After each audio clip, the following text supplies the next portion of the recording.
এ কি করছো তুমি গিন্নি? তুমি কি মানুষ? একটা মানুষ কখনো অন্য একজনকে এমন করে মারতে পারে? লাগছে মা, ছেড়ে দাও, দোহাই তোমার, ছেড়ে দাও। আমার মেয়ের খুশি আমার খুশি। আমি কিছু সোনার মোহর দিচ্ছি, যা বিক্রি করে তোমাদের সংসার চলে যাবে।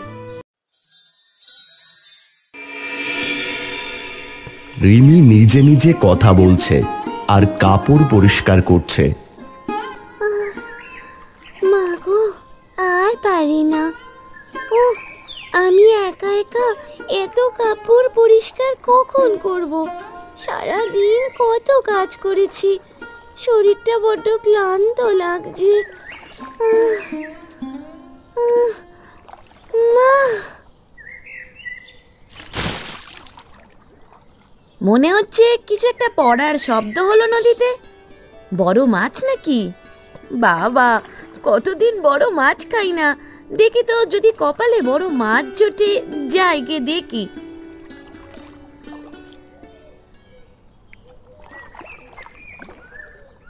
উমা, আহারে, ছোট মেয়ে নদীর কাছে পড়ে আছে, জ্ঞান হারিয়ে ফেলেছে মনে হচ্ছে। দেখি তো।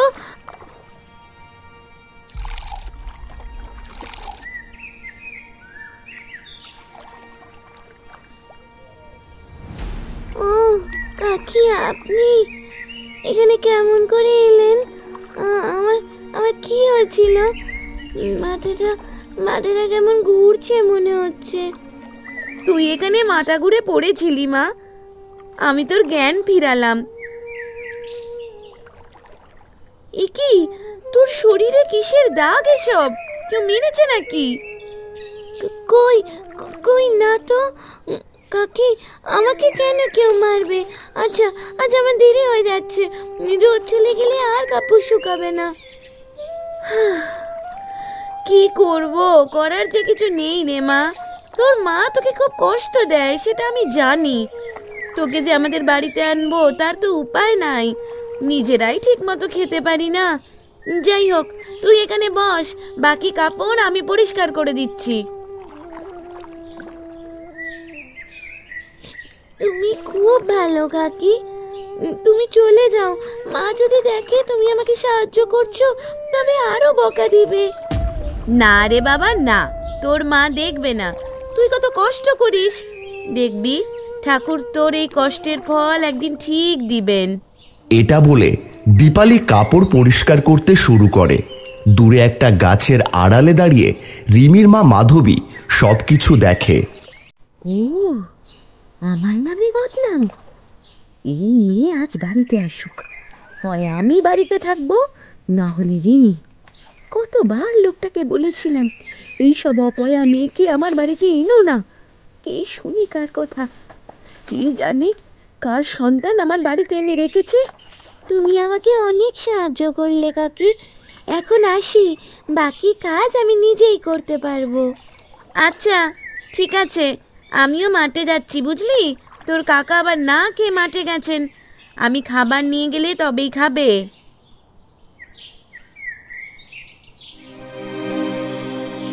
তোকে আজ আমি মেরেই ফেলবো। এই যে তুই আমার মেয়ে না, তবুও তোকে মানুষ করছি, এটা কি বড় নয়? তবুও তুই আমার নামে বদনাম করিস। বেশি করে মারো মা। আমি বাবার নিজের ছেলে হওয়া সত্ত্বেও বাবা আমাকে ভালোই বাসে না, ভালোবাসে শুধু ওই মেয়েকে। দাঁড়াও দাঁড়াও, আমি লাঠি এনে দিচ্ছি।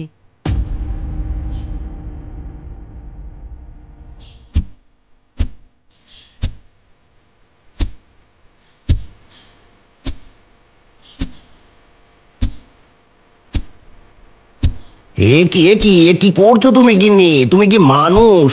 একটা মানুষ কখনো অন্য একজনকে এমন করে মারতে পারে? তুমি তো কারো না কারো মা, তাই না? মা হয়ে অন্য একটা মেয়েকে এমন করে কেউ অত্যাচার করে, ও তো মরে যাবে। দেখো দেখো, মেয়েটার সমস্ত শরীরে কেমন দাগ হয়ে গিয়েছে। বাবা, ও বাবা, মা বলে রিমি তোমার নিজের মেয়ে নয়, ওকে জঙ্গলের ভেতর থেকে কুড়িয়ে পেয়েছিলে ওই কাঠ কাটতে গিয়ে। তাহলে রিমিকে কেন এত আদর করো? কই, আমাকে তো একটুও ভালোবাসো না।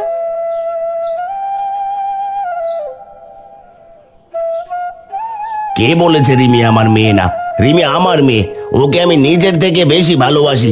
এমন করলে আমি আমার মেয়েকে নিয়ে বাড়ি থেকে চলে যাব বলছি। তুমি কেন যাবে? এই মেয়েকে বাড়ি থেকে এখনই বের করে দাও। ওকে আমার আর সহ্য হয় না।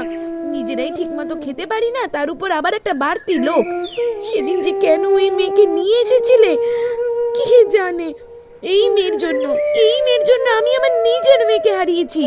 বলি রিমি, দুপুরের সময় হয়ে গিয়েছে, তাড়াতাড়ি রান্না বসা।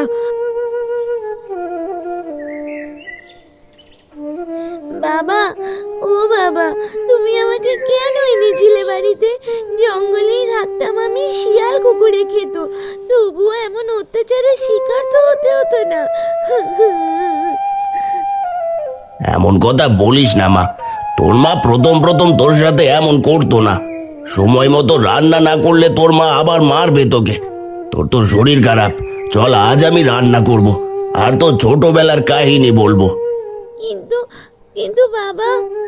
কোনো কিন্তু না, চল আজ আমাদের গাছে লাউ পেড়ে রান্না করি।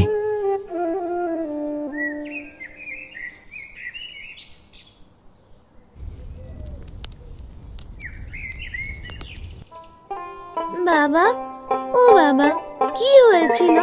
ছোট ছিলাম যখন, তখন কি হয়েছিল গো? বলো না, আজ আমি শুনবো। তবে শোন, আমি জঙ্গলে কাঠ কাটছিলাম, হঠাৎ কান্নার আওয়াজ শুনতে পাই।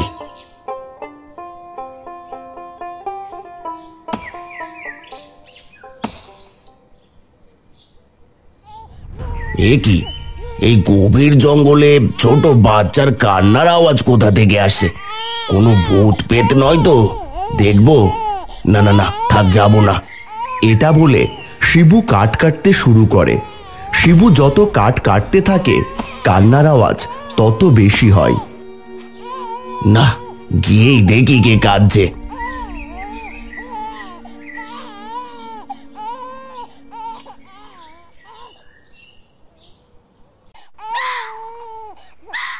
যা বলছি, এই শিয়াল যা, এতটুকু বাচ্চাকে খাচ্ছিস, যা বলছি।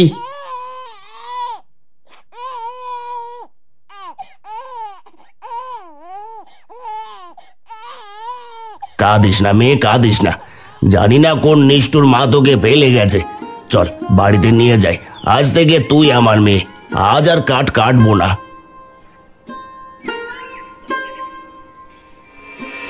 শিবু ছোট বাচ্চাটাকে বাড়িতে নিয়ে এসে মাধবীর কোলে দিয়ে পুরো ঘটনা খুলে বলে। চিন্তা করো না গো, আমার তো জমজ এক ছেলে আর এক মেয়ে হয়েছে। তার সাথে না হয় ছোট এই মেয়েটাকেও মানুষ করলাম। তুমি খুব ভালো গিন্নি। আমাদের তো গরু আছে, দুধের চিন্তা করা লাগবে না, আমি দুধ দুইয়ে আনি। তাড়াতাড়ি যাও, মেয়েটার তো ক্ষুধা পেয়েছে। নাও, দুধ খাওয়া শেষ। 3 ভাই বোন এবার ঘুমাও দেখি। আজ থেকে আমার 2 মেয়ে আর 1 ছেলে। ঠিক বলেছ তুমি। কারণ এর 2 বছর পর খাট থেকে পড়ে আমার মেয়েটা মারা যায়। খাটের কর্নারে তুই বসেছিলি, তাই তোর মা মনে করে তুই আমাদের মেয়েকে ধাক্কা দিয়েছিস। আমি সব বুঝতে পেরেছি বাবা, কিন্তু এতে তো আমার দোষ নেই বলো। তখন তো আমি কিছুই বুঝিনি। দেখবি একদিন সব ঠিক হয়ে যাবে। রান্না শেষ, চল সবাইকে খাবার দি।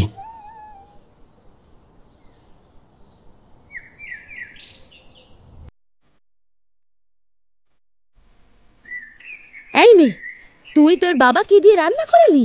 হ্যাঁ, লাগছে লাগছে মা, ছেড়ে দাও, দোহাই তোমার, ছেড়ে দাও। আমি চলে যাব অনেক দূরে, তোমাদের আর জ্বালাতন করবো না, ছেড়ে দাও মা। কান ছেড়ে দাও গিন্নি, তুমি এমন অত্যাচার করলে রিমার মতো আমরা রিমিকেও হারিয়ে ফেলবো। আজ মেয়েটা আমাদের বাড়িতে 8 বছর হলো এসেছে, ওর প্রতি কি তোমার কোনো মায়া নেই? আমি তো সেটাই চাই, ও মরে যাক, মরে যাক। কিসের মায়া, কিসের? আমার মেয়ে থাকলে এতদিনে কত বড় হতো। আজ আমার মেয়েটাকে এই মেয়ে মেরে ফেলেছে। ও ও খুনি। ঠিক তখন সেখানে পরীরানী ও লালপরি এসে হাজির হয়। এটা তোমাদের ভুল ধারণা। রিমি তোমাদের মেয়েকে মারেনি। কে আপনারা? আমাদের আমাদের বাড়িতে কেন এসেছেন? আমি পরী রানী ও লাল পরী। রিমিকে নিতে এসেছি আমরা। না না, কি বলছেন আপনারা? আমি কেন আমার মেয়েকে আপনাদের দিব? তোমার মেয়ে হলে কি এমন অত্যাচার করতে পারতে? ও তো কাজের মেয়ে। মেয়েটার হাতে পায়ে কত মারের দাগ। তোমরা কি মানুষ? এই মেয়ে আমার মেয়েকে মেরেছে, তাই তো এমন করি ওর সাথে। সেদিন তোমার মেয়ে রিমা নিজেই মাটিতে পড়ে যায়। আমি তোমাদের অতীত দেখাচ্ছি।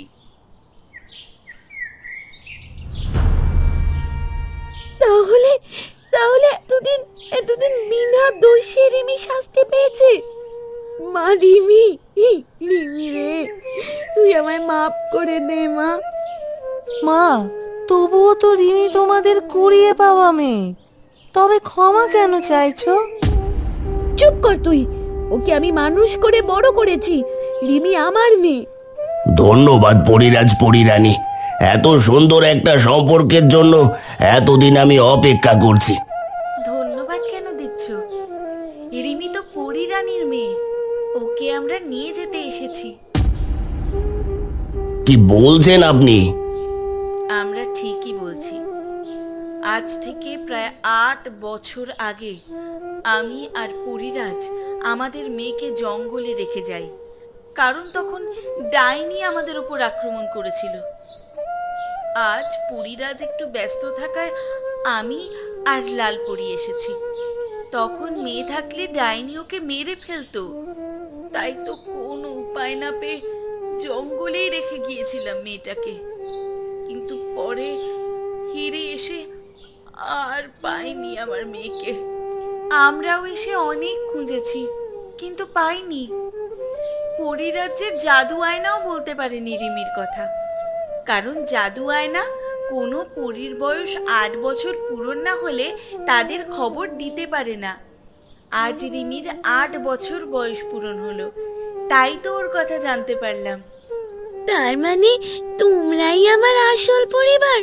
কিন্তু আমি তোমাদের সাথে যেতে চাই না। আমার বাবা আমাকে খুব ভালোবাসে।